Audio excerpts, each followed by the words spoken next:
cares? Oh, who cares? Hey, Mike. Stan Lee died. Oh, who cares? Oh, who cares? Are we live? Are we live? Are we live? Are we live? Let us know if we're live because we can talk about Giants training camp practice 9. But we're going to talk about training camp a little bit as a whole because, one, this was a very light practice, and the Detroit Lions come to practice tomorrow, so we kind of get a good grasp of some things that Giants. Whoa! What's going on? Are we live? We are live. People I think you're starting to do that intentionally because I tell you, please. No, I don't do that intentionally. I truly don't. And we're live. Let's talk about Giants training camp practice 9. Justin, how are you? I am good, Brought man. to you by Captain Morgan. Yes, this stream is brought to you by Captain Morgan. Getting a little emotional, Bobby Skinner, because this is the last time that you and I will both be witnessing a Giants practice where only the New York Giants will be on the field. Yes, that didn't really hit me yet today. Obviously, it always sucks when training camp ends, but a lot of fun. It's always cool to talk to people. But we're not here to say goodbye because we got 2 more practices. But I do want to talk about Giants, 9 practices as a whole. But we should go through today's practice a little bit and give people what they want. They want to hear about today's practice. But a very light practice. They only did DJ threw the ball 11 times, right? So they essentially 11 first team snaps. And they didn't run the ball. Yeah, they didn't have a single handoff in it. Daniel Jones went 9 for 11. The 2 incompletions. One was an interception one was an interception by Jason Penik, where the ball popped, hit Daniel Bellinger in the hands and popped up. It was very similar to the Bengals preseason game 2 years ago, where you had Daniel Bellinger on this little 5-yard in route. Pops in his hands, interception. So that's obviously not on DJ. But I do want to talk about Bellinger as a whole and get to our other stuff. Throwing a lot of hitches, right? Some quick stuff to Malik Neighbors. The one takeaway I want to have is, something that Shane Bowen likes to do is disguise coverages. And there was a play where Greg Van Roten was at center because that's his position on the New York Giants. And he snaps the ball, right? He snaps the ball at the wrong time. So the rest of the offensive linemen don't get into their pass sets because Greg Van Roten, the center, snapped at the wrong time. And it would have been a sack in real life. But it ended up being like a Wan'Dale Robinson touchdown. If the offensive line, snaps the ball at the right time, that would have actually been a touchdown. That wasn't the result of it's this type of play because the center snapped the ball. They were running an inverted cover 2, which means the nickel corner backs out into the deep half of the field, but that didn't happen. It's cool. It did happen, but the thing is when you disguise that look and you do that inverted 2, and that corner's bailing to the deep half, and that outside receiver's running a vertical. Well, if the slot runs a vertical, he's wide ass open, and that was Wan'Dale Robinson. It looked on that like play. A busted coverage. It was it's not even a busted coverage. It's a risky coverage call that can give up big plays, because you're just not ready for 2 verticals at the same time. And that's something that, inverted cover 2, which again it can confuse the shit out of a QB. When it's ran right, it looks beautiful, right? And you get to do a breakdown on how they confuse the QB. But if you just run 2 verticals on the same side, it can be a touchdown, just a walk-in touchdown. And that's what that would have been if there wasn't, a quote-unquote sack when Greg Van Roten, the center, snapped the ball at the wrong time. Yeah, Greg Van Roten in the center. That was Daniel Jones' first completion over 20 air yards in the middle of the field. Yeah, and I'm not playing that would be a sack in a real game thing, because if that play happens and the offensive linemen just get off the ball, that's a touchdown in a real game. I don't care if Brian Burns would have gotten a sack on that.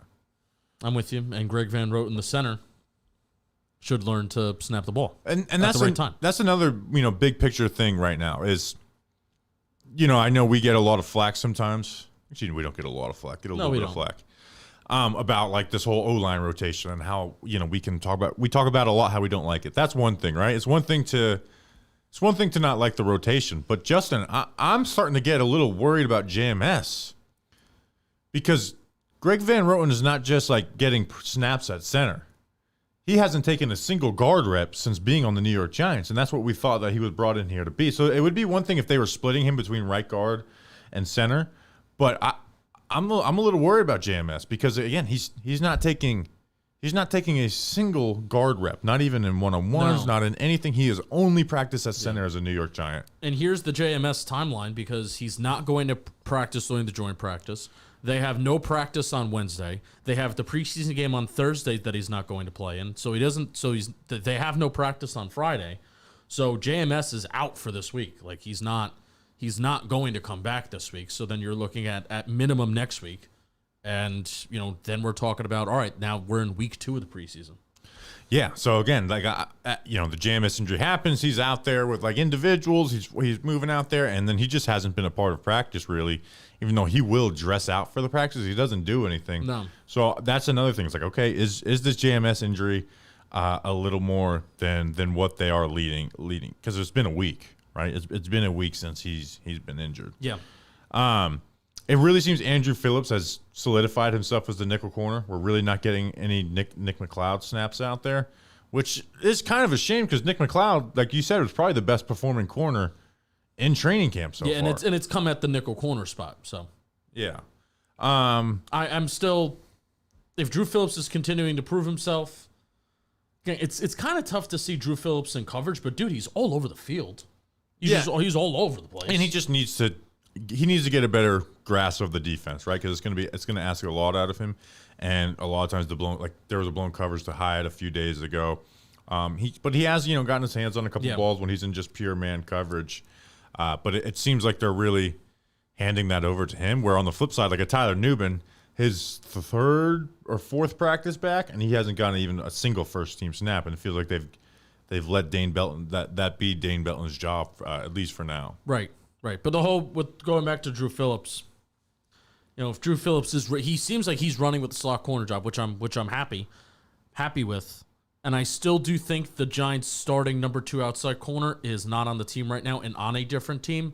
But until that point happens, because that's going to be after the 3rd preseason game, that could possibly happen, I am anxious to see if the Giants do eventually pull the trigger on Cordell Flott and then put McLeod back on the outside. Yeah, I think we'll figure out more of that as preseason goes along. Because I think Trey Herndon was practicing with the second team today in the slot, and not Nick McLeod. So that was even a little interesting nugget too, that I saw number 23 line up in the slot with the second team. This is a little bit about today, but big picture. Brian Burns, he is getting like more fun to watch in these practices. Like he's just making a handful of plays every single day. Today he even beat Andrew Thomas on a snap, which is, again, every time that happens does shock me. He beat him for a snap. There was a couple other plays he made. He was the one who would have got the quote-unquote sack on the Greg Van Roten miss snap. But like he's starting to make plays every single day against Andrew Thomas, who's a baller, but Jermaine Eleanor, who's, he's not a tomato can out there, as Daniel Jeremiah would say. No. It's going to be a huge 2 days against really good tackles. That's the thing. I want Brian Burns versus Decker and Penei Sewell. Like he is. So let's do this real quick. Give me, off the top of your head, maybe you don't have to do it right now. You could think of it. Who are like the players you're most looking forward to watching versus the Lions, or most intrigued in? You know who my number 1 is? Jalen Hyatt. I want to see Jalen Hyatt versus press man coverage, because that's what he's going to get with the Detroit Lions, right? He's not going to get the matchup with Cordell Flott in these practices, or play, get some of those quick passes versus the right zone. Jalen Hyatt is someone that I am really tuning into versus the Detroit Lions, because he's gotten a lot more snaps than Darius Slayton. He's gotten a handful of catches underneath, right? And I have the stats for Giants training camp so far, like catches from Daniel Jones. Hyatt has 12, Darius Slayton has 11, but Hyatt has severely outsnapped Darius Slayton. And again, there's still a good amount of catches for completions, right? Malik Neighbors has 15, Wandale has 22. But if he goes against Detroit, who does have some press man corners, not the best press man corners in the NFL, but a good group of guys, and he struggles, then I'm going back to the Slayton train pretty quickly if that happens versus Detroit. Yeah, for sure. So Hyatt's 1. I have Deontay Banks and Cordell Flott, just to see Deontay Banks go up against somebody that's different. And they don't have any killers on the outside in Detroit either, so it's like, all right, let's see you not go against Malik Neighbors. I know Amon-Ross St. Brown is going to eat, and he's going to get open. And yeah. Even if we had the best slot, even if we felt great about our slot corner spot, I think we'd be resigned to Amon-Ra winning. Flott, I'm not really paying attention to because I know that he's gonna. I'm just kind of out on Flott as that outside corner. Fair. The other guys, I want to see Eleanor, right? How does he go do against a guy like Aiden Hutchinson or Kaminsky over there?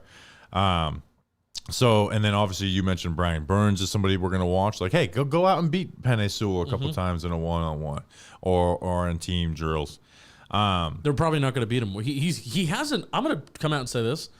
He hasn't been a good one-on-one player. No, he's actually been better in team drills than one-on-one, which is kind of team. backwards for a defensive end. It's usually one-on-ones that are supposed to make you look better than what you are, and team drills where we see what you really are. I think he just goes harder in team drills. Yeah, I think he might be at a point of his career where one-on-ones aren't the most important thing to him. This isn't really realistic. Like, I'm making $29 million per year. I'm just going to try shit out, I guess. Yeah.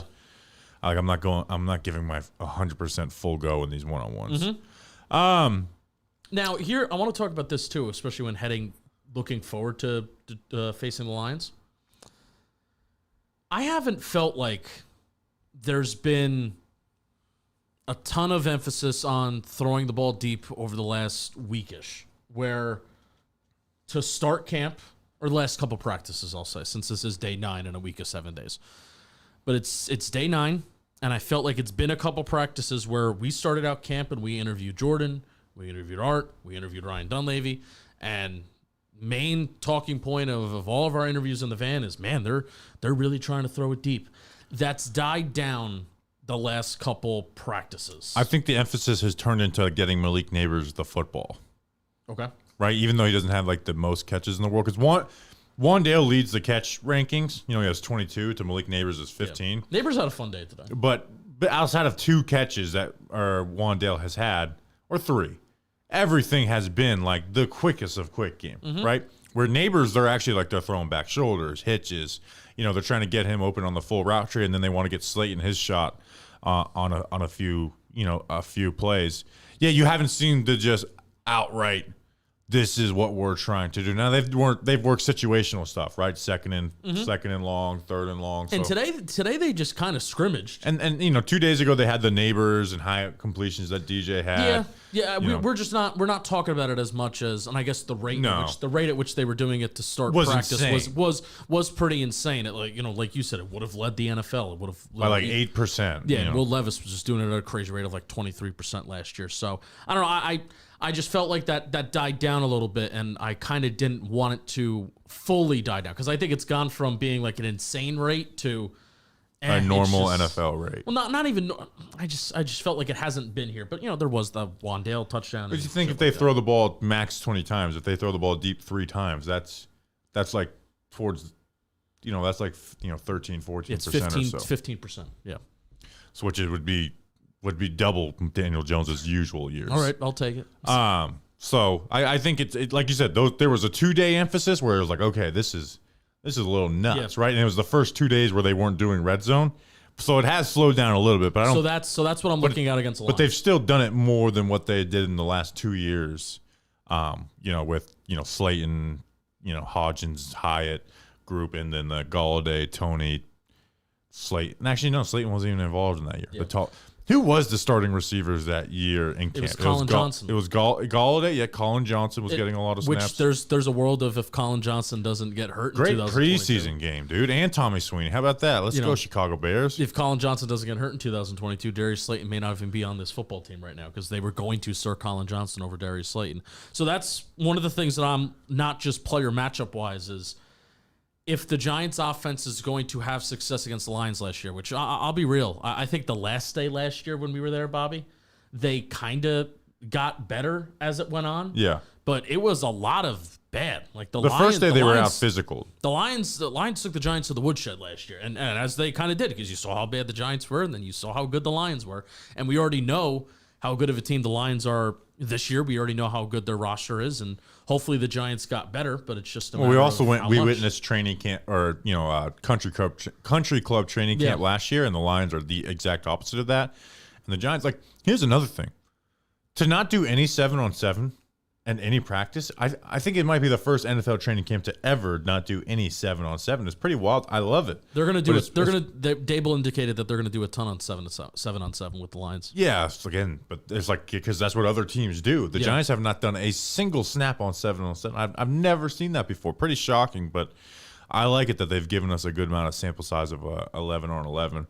Other big picture takeaways, through 9 practice. DJ just hasn't looked that good, right? Like I put out the numbers, and people will probably look at the 6 touchdowns, 4 interceptions, but 2 of the interceptions, one was a 4th and 20, basically arm punt. The other one was the drop pass by Bellinger today. The other 2 was the ball that Okereke tipped to Deontay, and then on the day 2 or day 3 when Belton, he threw that interception to Belton. So there's nothing, but he doesn't look nowhere near as efficient as he has in the past. And the inaccuracies have shown up down the field pretty consistently, even though we've seen better. But there hasn't been this like great, sharp, dominating practice outside of like that one where he hit Neighbors and hired for deep passes. Yeah, no, I'm not feeling a sharpness. But here's the thing: is my takeaway from that, because I don't want to dwell on training camp stats. Yeah, I think he needs to play in the preseason games. The Detroit one, if they don't play in that one because they go so hard in joint practices, understandable. But the second preseason game, I feel like DJ needs almost a half. Like you can't go into this preseason being afraid of injury. Like this team needs more snaps together. If they're gonna, with this receiving unit where Jalen Hyatt's gonna have a much bigger role. Malik Neighbors is brand new. The tight end room we'll talk about in a second. Like I come out of this training camp thinking that DJ needs to play preseason, and I come away thinking that you guys need to like and subscribe to this chat, to the stream, Justin. That would be great. Yeah, I wonder what is the right approach, because in the NFL with the 4-game preseason, it was just so simple where it's play the first half of the second game like they did 2 years ago, and not the third game, even though you third game let them rest. Third games let them. So third game you treat like the 4th preseason game of old. Yeah, that's the way Dable's kind of done it. Just last year they didn't play any of the first game in one series. The second game. Who's the second? Who are we playing the second game? It doesn't really matter. The Texans. I wonder if. So would you rather see Jones against their starters? Oh, I don't care which team starters it is, but I want to see him versus starters. Because part of me as like a coach, I wonder if. Because coaches do talk to each other before preseason games, like even Dable and Campbell have talked a lot about the structure of the practices and stuff like that. I wonder if D'Amico Ryans has the opposite philosophy of hey, maybe we'll play our guys the third game, or if he doesn't want to play any of his starters at all. I wonder if there's a conversation that's going to happen there of hey, I know let's sit Will Anderson and not have him hit Daniel Jones a little bit and Donnell Hunter and everybody like that. So I wonder if he'll play the backups. Anyway, that's a practice was slow today. That's why we're talking about this. C.J. Stroud played a good amount in the second preseason game last year, so he does have a history of playing. Okay. I know. He was also a rookie quarterback last year. Sure, but the rest of the starters played. We got 1 drive, 2 drives. I'd like to see it. I'm just pessimistic on if Dable's going to change. They played that the entire outlook. first half. Okay. His starters played the entire first half last year. Yeah, I'm pessimistic on if Dable's going to change that. Change his output on that. But however, the practice structure and the way that he's operating his training camp, it is much different than what he's done his first 2 years. Yeah, absolutely. Or especially last year. The tight ends. The tight ends have 6 catches from Daniel Jones in practice so far. What do you think about the tight end usage so far? They're just not going to be a focus in this offense at all. I think you're reading too much into Wandale's usage, and I think you're reading too much into the tight ends not being used enough. Why? Because I think start with Wandale. Why? You don't think that? No, because I honestly think it's just training camp, and that may not be a good reason. Wandale had 60 catches for 525 yards last year, was second lowest average depth of target in the NFL. No, but I just think you're reading too much into what was his receptions per game last year? 4. If that goes up to 5. If that goes up to 5.5 and he plays 17 games, what is that? 17 times 5.5 is 93.5. Oh my God. 17 times. Why would you 5, do it times 5.5? Because if he averages 5.5 yards receptions per game, it's 85. Because I think things are just going to correct themselves. That's why.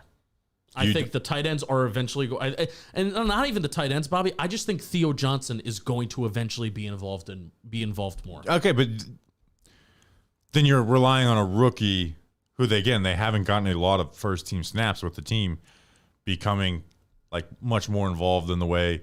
Like they have 4 wide receivers who are just going to be much better receiving threats than those guys. They want to get the running backs involved a little bit. You know, the running backs are going to get their handful of catches per game.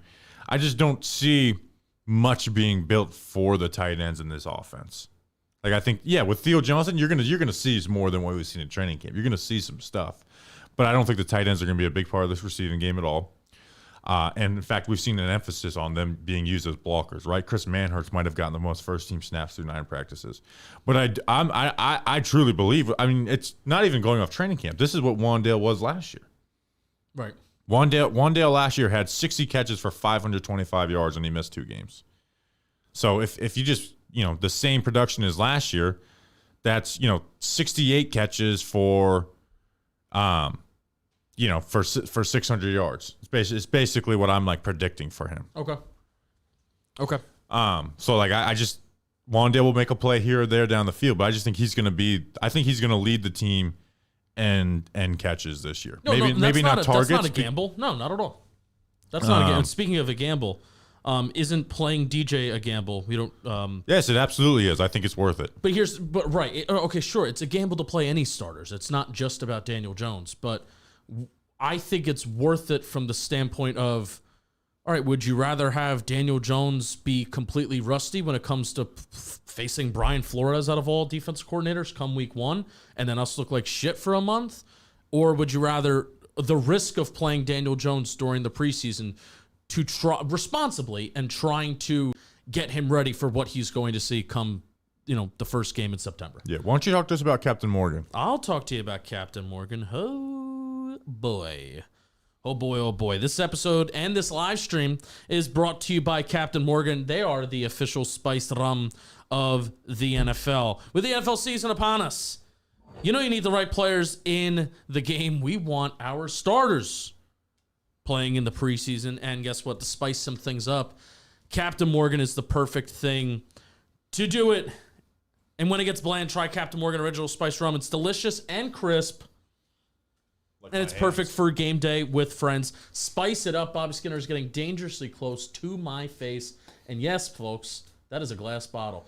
Visit CaptainMorgan.com to find Captain near you. Please drink responsibly. Captain Morgan Original Spiced Rum, 35% alcohol by volume. Captain Morgan Rum Company in New York. Bobby Skinner, you'll be glad you did. And thank you to Captain Morgan for sponsoring everything we're doing this summer. Thank you, Captain Morgan. Oh, we got our boss in the chat, so it's a good thing I didn't break that glass bottle in this office. All right, Justin, what do you want to let's hit us with some questions? Yeah, let's make. We haven't taken a lot of questions so far, but because wasn't. Yeah, a lot so to like talk big about. picture questions on camp. Hit us with some stuff. Yes, please. Flott has we've talked about cornerback 2 being a position battle. I don't think Flott's missed a single snap. All of camp with the first teams, besides maybe a few one practice. That's a positive. He made a good play today. He did make a good play today. I was happy. Have you felt good about Banks? Because it's not just Malik Neighbors who's beat. Like I've seen Slayton and Jalen Hyatt beat him for catches. Like I think we've seen a lack of Banks plays, and he's not solely matching up versus Malik Neighbors. And one of my we have our Banks player profile coming out tomorrow. My worry is not like, Banks is this trash player. My worry is Banks is just not a guy who's going to be do a good job covering wide receiver 1s in year 2. No, I think that my opinion on Banks hasn't really changed throughout this entire camp. If anything, I've added this talking point to Deontay Banks. I think his coverage has been fine this camp.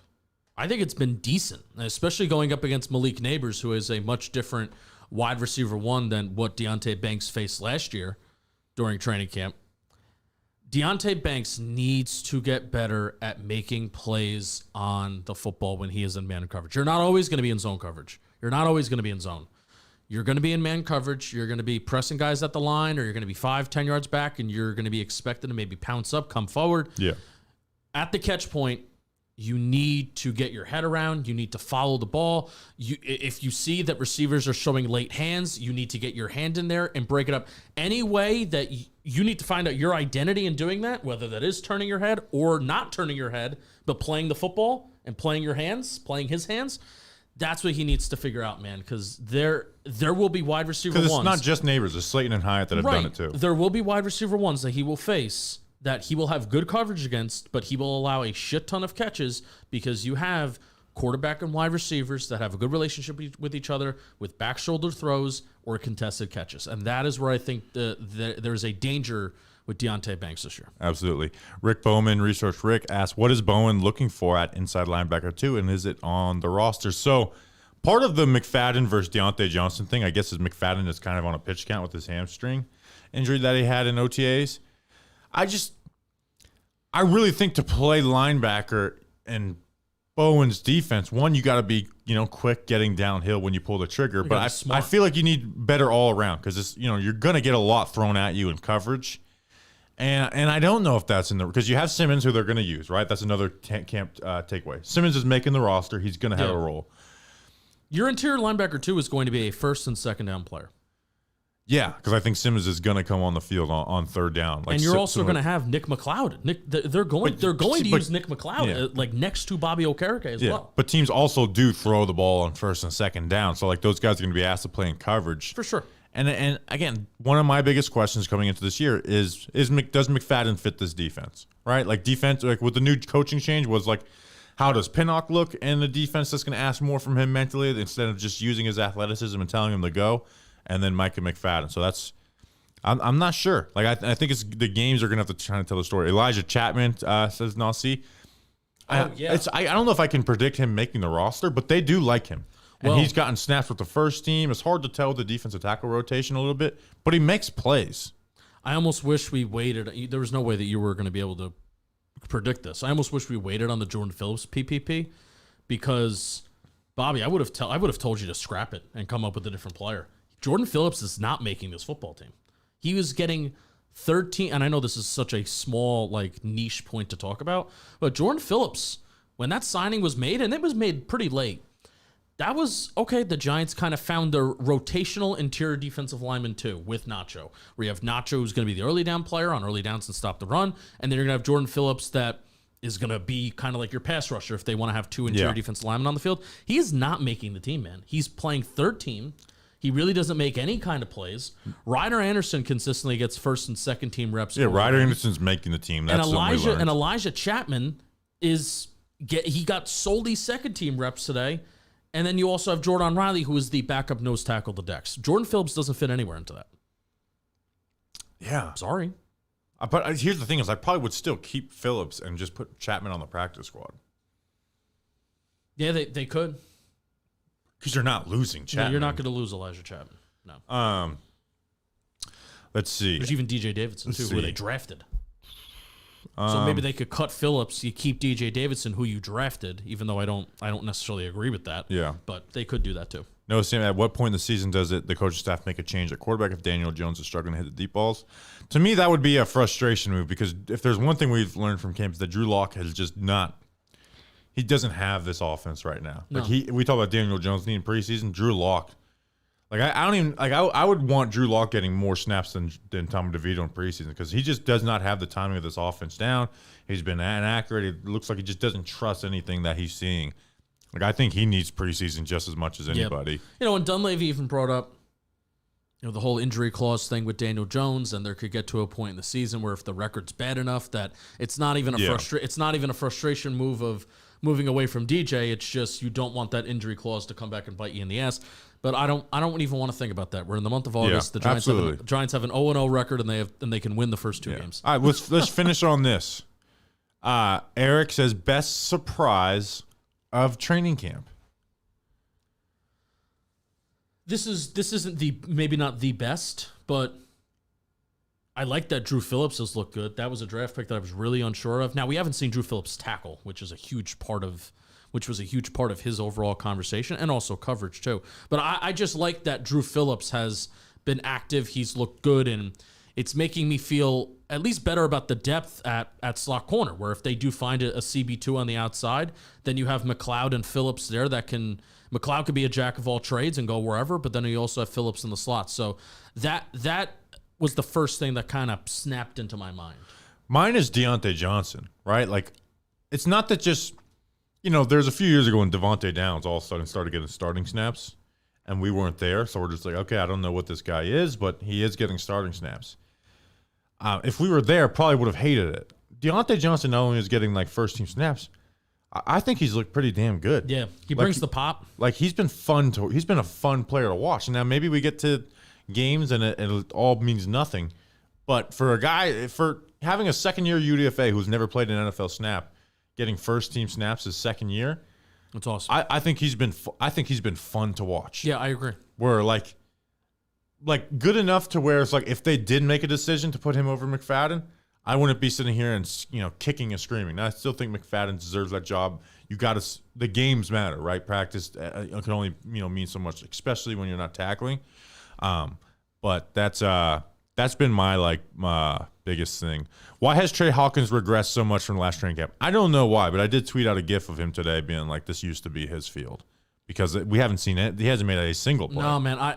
Do you think it could be a confidence thing too, dude? He had to be so confident.